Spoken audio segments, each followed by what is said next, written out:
वेदा विनाशिनं नित्यं य एनमजमव्ययम् कथं स पुरुषः पार्थ कम घातयति हन्तिकम्।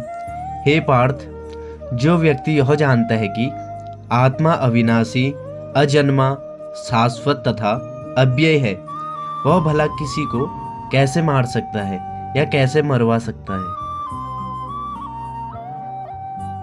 वांसासि जीर्णानि यथा विहाय नवानि गृह्णाति नरोपराणि तथा शरीराणि विहाय जीर्णानि यानि संयाति नवानि देहि।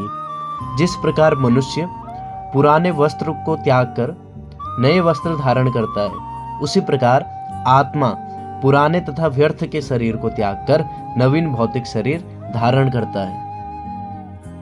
नैनं छिन्दन्ति शस्त्राणि नैनं दहति पावकः न चैनं कलयन्त्यापो न शोष्यति मारुतः।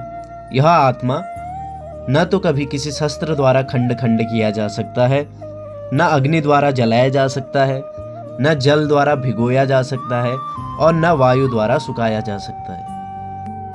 अच्छेद्योऽयं दाहोऽयं क्लेशो शोष्य एव च नित्यः सर्वगतः स्थाणुर् अचलोऽयं सनातनः।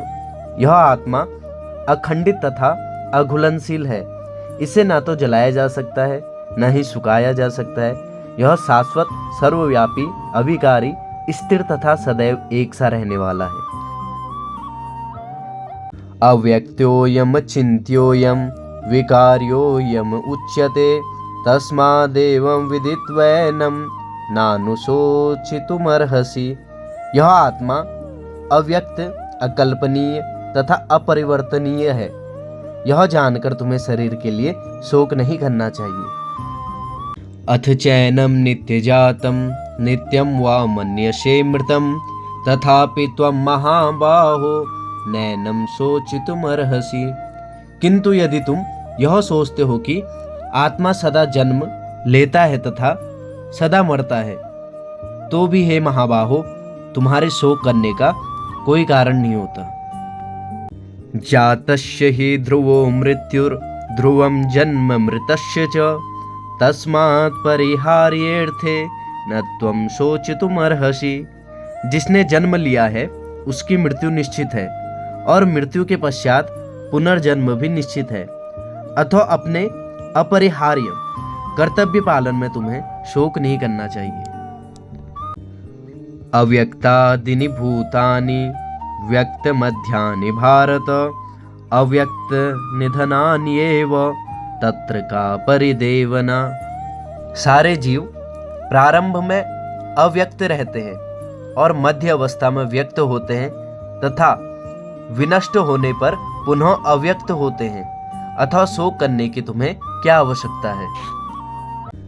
आश्चर्यवत् पश्यति कश्चिदेन आश्चर्यवत् ददति तथैव चान्यः आश्चर्यवञ्चैन मन्यः शृणोति श्रुत्वापयेनं वेद न चैव कश्चिद्। कोई आत्मा को आश्चर्य से देखता है, कोई इसे आश्चर्य की तरह बताता है तथा कोई इसे आश्चर्य की तरह सुनता है, किंतु कोई कोई इसके विषय में सुनकर भी कुछ नहीं समझ पाते। देहि नित्यमवध्योऽयं देहे सर्वस्य भारत तस्मात् सर्वाणि भूतानि न त्वं शोचितुमर्हसि। हे भरतवंशी, शरीर में रहने वाले का कभी किसी प्रकार का वध नहीं किया जा सकता, अतः तुम्हें किसी भी जीव के लिए शोक करने की कोई आवश्यकता नहीं है।